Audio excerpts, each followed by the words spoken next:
Hi, I'm Sara. And I'm Supraja, and this is Gin and Tonic.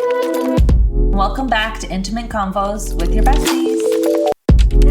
Okay, we're supposed to talk about contraception part 1 today. I.e. birth control. Birth control. And so we're going to do 2 parts. The first part today is going to be longer term contraception. But reversible. And maybe sometime in the future we'll do irreversible contraception, but that'll be a whole separate stitch. Mm-hmm. So long-term contraception that's reversible, Sarah, what do you think of when we talk about that? IUDs and the implant that goes into your arm. Those are the first 2 that I always talk about with patients because they're the most effective but reversible. Yeah. And so I usually start with the most effective methods and work my way down to the least effective, but I will talk about everything with patients. Same, I agree. I'm like, let's talk about fertility beans. I'm just kidding. But we are going to talk about it. Really? I can't wait to talk about it. I don't know anything about it, so listen to Sarah when that comes up. But so I agree. I think about IUDs, which are devices that go in the uterus and stay there for a number of years. Implants, like you said, the one that we use called a Nexplanon. And then I think Depo, which is the shot every 3 months, is kind of like an intermediary where it's sort of long-acting contraception, but it's every 3 months. So we can talk about a little bit about that too. And I think I found my life was changed when I got an IUD for so many reasons. Like my prior habits, highly irresponsible. Really? Oh, I'm such a maniac. I know, you would be good. No, I would take a handful of birth control pills every time. I did that one time. I missed my pill. I was on the birth control pill for 10 years. I did really good on it. I looked at one of my friend's packets and it looked like it's a blister pack. And there was literally it looked like whatever those like a whack-a-mole where there were so many irregular, yeah, where some pills were taken somewhere and I was like, what is happening here? Are you trying to get pregnant? Oh my god, I would do that. I wasn't that crazy. I didn't just do a random way. I was like, what's happening? Mine were just unused, and then every 3 months or so I would take a handful. But I did know then, I was like, this isn't sustainable. I need an IUD, and then I got one. Well, the one time I did do that, I took 2 pills one time, I threw up and I learned my lesson. I was like, oh my god, you threw up? Because I got just so nauseous from taking 2 pills at once. Oh. But yes, so the IUD is nice, well, in the sense that it is, put it in place and then it is quite effective. It is not user dependent anymore. Yeah, and I'd say that's the biggest sell, and that's what makes it so much more effective than a lot of the things that we do control, like the pill, for example, because it doesn't have the element of user error. Okay, so there are multiple types of IUDs. Yeah. So I always start by bundling them into 2 groups, hormonal, non-hormonal. Mm-hmm. And so I'll talk about each one separately. But when we think about non-hormonal IUDs, we think about the copper IUD, also known as the Paragaurd IUD. And again, an IUD is just a T-shaped plastic device that either has copper wires or it's injecting a little bit of hormone every day. Mm-hmm. And then the way the copper ones work, it has a local effect that is essentially toxic to sperm, so they cannot survive. It doesn't depend on hormones. You continue to have your regular cycles. It will potentially influence your period, but you still bleed every month. Yeah, and I'd say compared to other types of IUDs, the pros are last longer, so you can keep it in for 10 to 12 years. And that for people who have an absolute contraindication to any type of hormone, it's a very effective type of birth control. And so those I'd say are the pros. The cons I'd say is people will actually have a heavier period because of the copper IUD. But when you're prepared to know that your period, it might be worse. Most people think it's a tolerable change. It's tends to be people who didn't know that could happen that are upset by it and want it removed. And that's usually the worst in the first year. So after the first year, it settles out a little bit. So then there's the hormonal IUDs. And there's typically 2 that we still routinely use. So 2 doses of IUDs. There's a couple brands that make one of the doses. But we use the Mirena or the Liletta, which is the one that has slightly more hormone in it, about 52 milligrams. very similar T-shaped device, can last for about 8 years. And there's the Kyleena, which is 19.5 milligrams, lasts for about 5 years. The Skyla is the smallest one. It's 13.5 milligrams and lasts for about 3 years. So, and when we say smaller, it's smaller by 2 millimeters in one length, 4 millimeters in the other direction. Yeah. So it's not like it's like half the size or something. It is a little bit smaller and can be helpful in certain patients, but it's not like it necessarily makes it easier to put in or more comfortable. It's just a teeny bit smaller. Teeny tiny bit smaller. Like originally was marketed for people who hadn't had babies before, the idea being they might benefit from a smaller device, but then like we found that people's experiences are pretty much equal, so it doesn't really matter. The ways they work, Sarah, so kind of similar, right? So this IUD has one hormone in it, and the hormone is called progestin. It's the same hormone your body naturally produces every month, but essentially the way it works in a birth control method is it thins the lining of your uterus. So that, you know, every month the lining gets thicker to prepare for a pregnancy, so that when an egg implants after meeting sperm, it has this nice bed where it can support a pregnancy. But what the IUD is doing is it's essentially preventing that from happening. So the lining is actually quite thin, and it makes it not a great place for an egg to implant. It also increases the amount of mucus in your cervix. And this is in your cervix. Nobody can tell what their cervical mucus is. I'm not talking about like vaginal discharge or not feeling like more discharge or anything. It's just cervical mucus way up at the end of the vagina. And then in some women, it can keep them from ovulating. Like it just varies. And I tell people that like it's not gonna always be consistent. Yeah, same. Okay, so I feel like people are always terrified of the insertion and then terrified of like potential complications. So how did we both have one, right?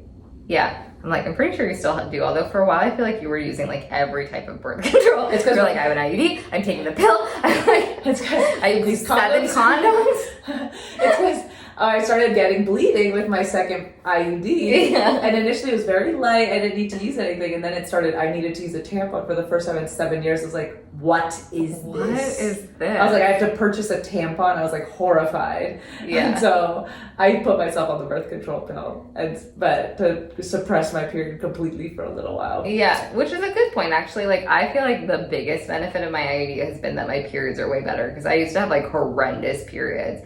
Like I would wake up in the middle of the night like crying because it hurt so bad. Yeah, it just was really painful. Well, that's why I started birth control in the first place when I was 17, because I would be in like fetal position. Yeah, which is not normal, guys. Like people will try to tell you that having a super debilitating period is just like what it means to have a uterus. Not true. If your period like makes you call out of work, makes you cry, makes you like throw up, like not normal. A lot of people have periods that are not normal, but still means you should talk to someone about it. Yeah. So I was a med student. I was a 4th year med student. When you got yours? When I got mine. I remember going to Planned Parenthood when I was 17 to get STI tested. And Did your mom know? Hell no. Why do you think I went to Planned Parenthood? I got to go through my insurance. All about Planned Parenthood. So I went to get an IUD placed. But so I was like so nervous because I knew kind of what to anticipate and I knew the steps. And so I made the PA at Planned Parenthood. I was like, tell me every step. Tell me when you're putting up the tenaculum. Actually, it really wasn't that bad. It really wasn't that bad. I think it is uncomfortable. It felt like a burning, cramping sensation for about 1 minute, and then it was over, and I was like, oh my God. I literally remember going home, and I was like, I have an IUD. Aww, I was like so proud of myself. So I was like, sweet. I'm so cool. I have an IUD. Yeah. The second time when I got an exchange, I really knew what was coming, and that was more uncomfortable. And I remember myself like crawling up the table, and the nurse practitioner who I work with who's phenomenal, was, so good with me, but it's just, it is uncomfortable. Yeah. But it's so quick. It's like literally 2 minutes of... Although I will say I had a very difficult IUD placement. Oh. Because they like couldn't get it in. They were like dilating. My friend was doing it, of course. Her whole face just like turned white because she couldn't get it. Yeah. And then, yeah, it was not fun. It was like painful. I would not say uncomfortable. I would be like that hurt. Yeah. But it was work. I love my IUD. And I will say it took me a while to get used to it too. Like I had irregular bleeding, I had cramping probably for a month. I mean, it gradually got better. And within a few months I felt normal, but it took a while. But I just really thought it was worth it. Like it was so much less anxiety. I don't have a period, so I am in so much less pain. I'm so much more just able to live my life. I think it's a huge spectrum. Like I have patients who literally don't make a peep and they literally don't feel anything. And then others who, you know, are like horrified by the discomfort. Yeah. Most people fall in the middle. And yeah, it's just uncomfortable for, you know, Yeah. 2-3 minutes where you're actually putting it in. Yeah. And so that's a good point of like, I think I have more and more people ask me about pain control option, just taking ibuprofen, which I do tell people to take ibuprofen. Yeah, I did that too. Toradol, which is like an intense version of ibuprofen basically, that you can get in the office if they give that kind of medication. You can do a paracervical block, which is where we inject numbing medicine into your cervix directly, which doesn't actually numb you, but it reduces the pain. And then you could potentially do it when you're asleep in the operating room. I kind of think I have mixed feelings. Like it's all so fast that I sometimes think just the paracervical block makes the whole thing way longer, right? So I'm like, you're gonna feel discomfort for longer if we try to do all these methods. But I think different people have different experiences with it. And I do think in general, like the amount of discomfort that people with uteruses are just expected to tolerate is kind of wild, that I am a little skeptical of the recommendation being like, no one needs anything. I'm like, I bet a bunch of people without this are who decided that. You know, because for some people, it really does make a difference. And some people do say like, I had a horrible experience and then I got medication with my second one and it was way better. So I think knowing like how exams have gone for you before, knowing like what amount of pain you're willing to tolerate is really important. And if you really know, like I run an IUD and I just could not tolerate that, like ask if you can do it in the OR or in a center where you're asleep. I think it's also hard to study pain. Mm-hmm. It's just so subjective. Mm-hmm. And I agree. I would not want somebody to give me a paracervical block because it's going to add 5 more minutes to this procedure. I don't want to deal with that. I just want you to go as fast as possible. But that might not be somebody else's goal. Somebody else's goal might be, I don't care how much time we take. I want you to do anything that could theoretically help make this more comfortable. Sure. That's fine. Yeah. But yeah, definitely wasn't the worst thing in the world, worth every minute of discomfort, because I literally have never worried about getting pregnant never, because I've just been so crazy about birth control. Yeah. I think the only time was before I started using birth control and was only relying on condoms. That's when I was nervous about getting pregnant. Well, that's a good point of, I think people do hear horror stories of like someone got pregnant anyway, someone had an ectopic. It does happen, but it's super rare. So the efficacy of an IUD is like over 99%. We think better than tying your tubes even. So like literally nothing is 100% unless you never have sperm in there, but it's as good as it could possibly be. Yeah, it's very effective because it's not, again, relying on potential user error. Once it's there, it's there. But there are some side effects that have been associated with it.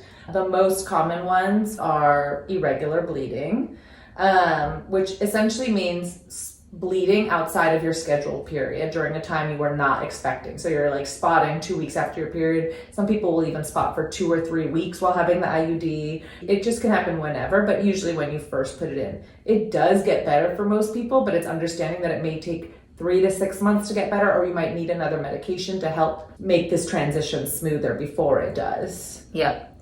Okay, and then have you heard of this Mirena crash? No. People keep asking me, Sarah, about the Mirena crash, because again, like there's some lawsuit about it where like you take your Mirena out and people want to sue for the experience they have. So I was trying to do a little digging because I'm like, what is this? Everybody keeps being like, am I going to have the Mirena crash? Like what happens?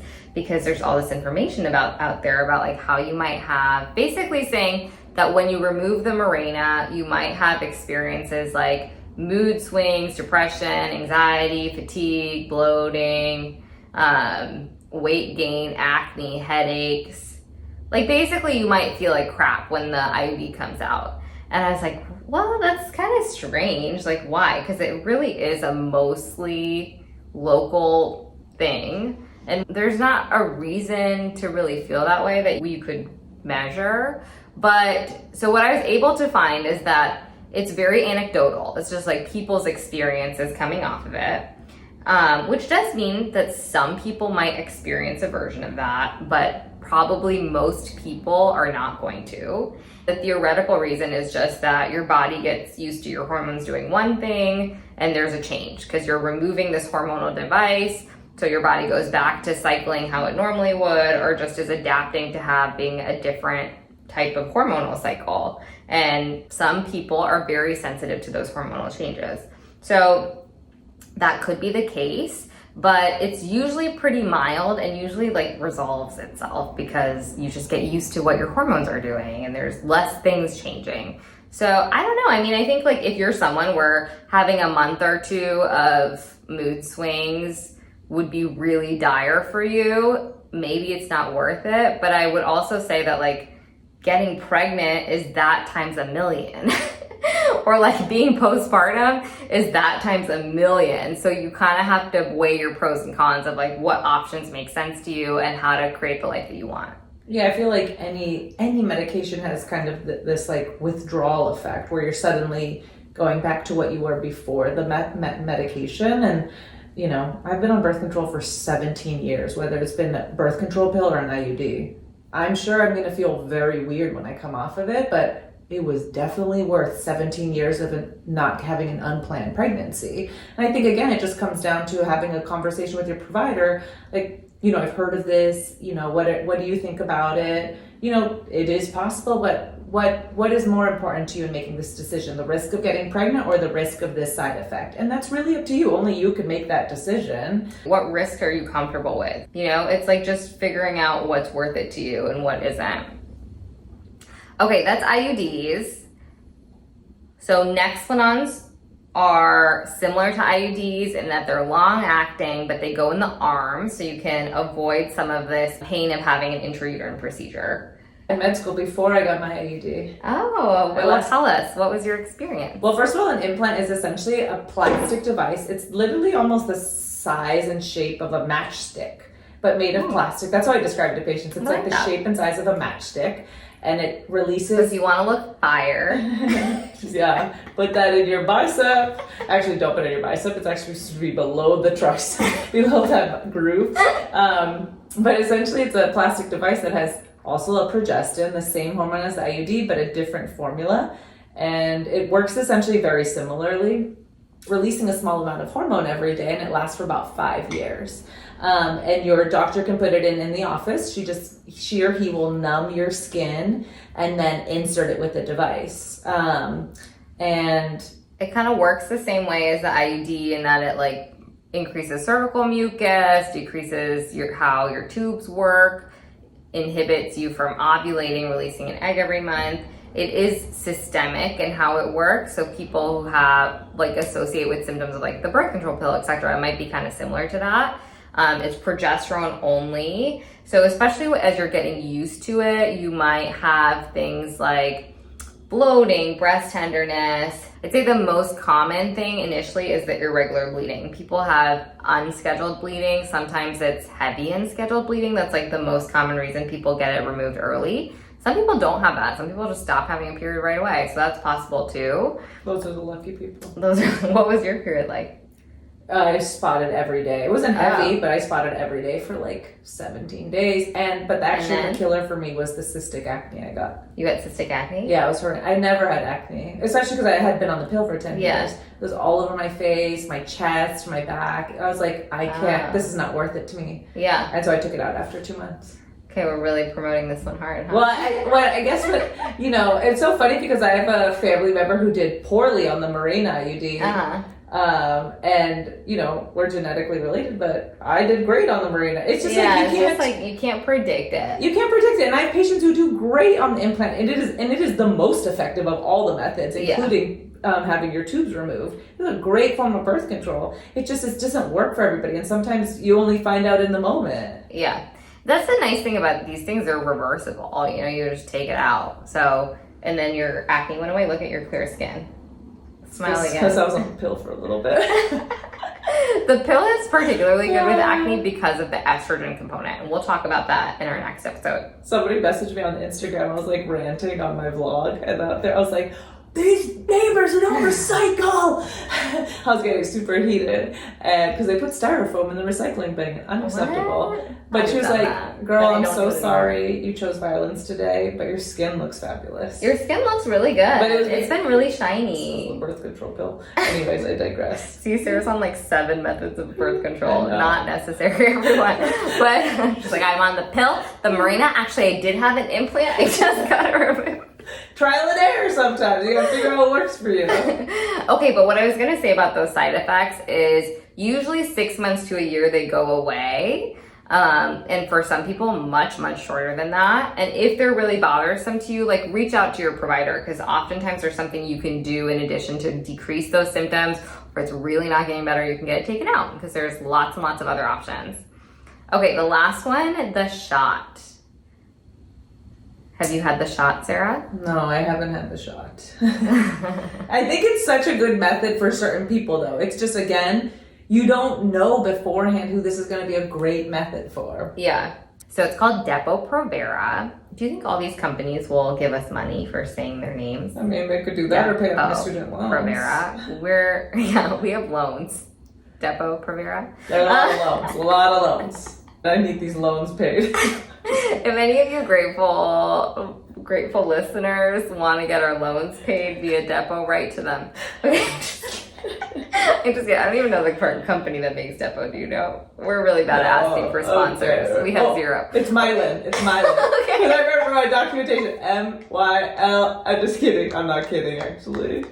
Okay, so Depo-Provera, it's a shot. You get it every 3 months. It's progesterone only, very similar to the Nexplanon in that it's systemic progesterone, but you have to get it every 3 months. And it works kind of in these very now predictable ways based on everything else we've said, like prevents you from releasing an egg every month. It decreases your tubal motility, like getting the egg to the uterus. It increases your cervical mucus, so it's harder for the sperm to get in. And it's pretty effective. Yes. The pregnancy rate in the first year was less than 6%. Remember, the IUD and implant is less than 1%. But I think with the Depo injection, the difference is you are counting on the patient to come in at that scheduled 12-week visit. So there could be some user error. So if you like miss that interval or like forget, it can be a little bit challenging. Mm-hmm. In terms of the side effects, this is actually the only one that has been shown to be correlated with weight gain. And I'd say like people can gain up to about 5 pounds. Yeah, that's what I tell patients. Yeah. Granted, people have told me I gained 20, 30 pounds, and the studies don't necessarily support that, but everybody's experience is valid. Like that person is never going to use it with good reason. Yeah. So if you're someone who like really struggles with your weight or for whatever reason, the potential of gaining 5 pounds is just not tolerable to you, that's something to think about. That's fair. And then I feel like everybody always talks about the bone stuff. Yes. So essentially it decreases bone mineral density, but once you stop using it, it returns. And it does not increase your risk of fracture while you're on it. So which is important to keep. Granted, if you are somebody who is already at risk for getting bone fractures, like you are on, chronic use of steroids or something, then maybe this is not the best method for you. But it's not very many people. Because that's why people care about your bone mineral density. It's like a proxy for your bone strength, basically. Exactly what you said. So I feel like this is a good one for people who don't want a device in their body, but really don't want to have to worry about it often, and are really tolerant of hormonal changes. And it also is actually the one that's the most effective at getting you to stop bleeding fully, like to cause what we call amenorrhea, but it just can take a while to get there, like even a year to 2 years. I have patients like who've been on this for 10 years because they have such bad endometriosis or pain with periods, and this just has stopped their period completely. And so to them, it has been life-changing. Mm-hmm. And they're very good about coming in every 12 weeks because the thought of having a period and having discomfort is life-impairing, that it's not even an issue. Yeah, people are really worried about their fertility being impaired by these sorts of devices. And I do want to say 0 of them affect your fertility potential. That being said, Depo, it takes the longest for you to start ovulating and having a regular cycle again. So the longest period of time between like stopping and getting pregnant.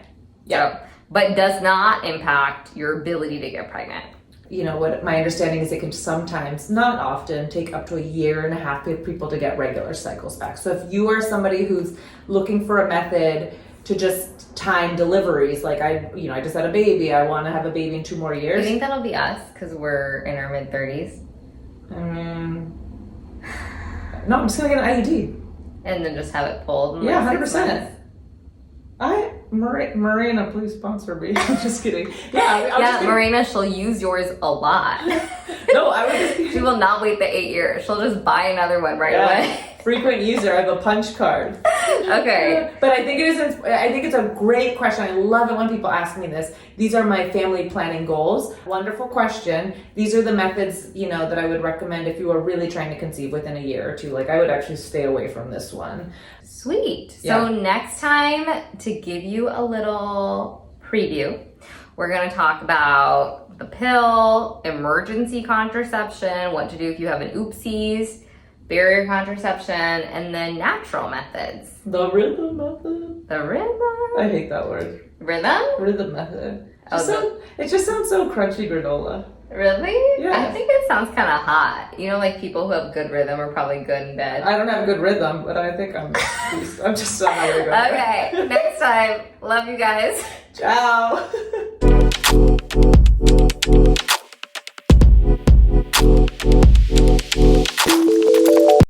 Did you like that? Then like and subscribe. Please.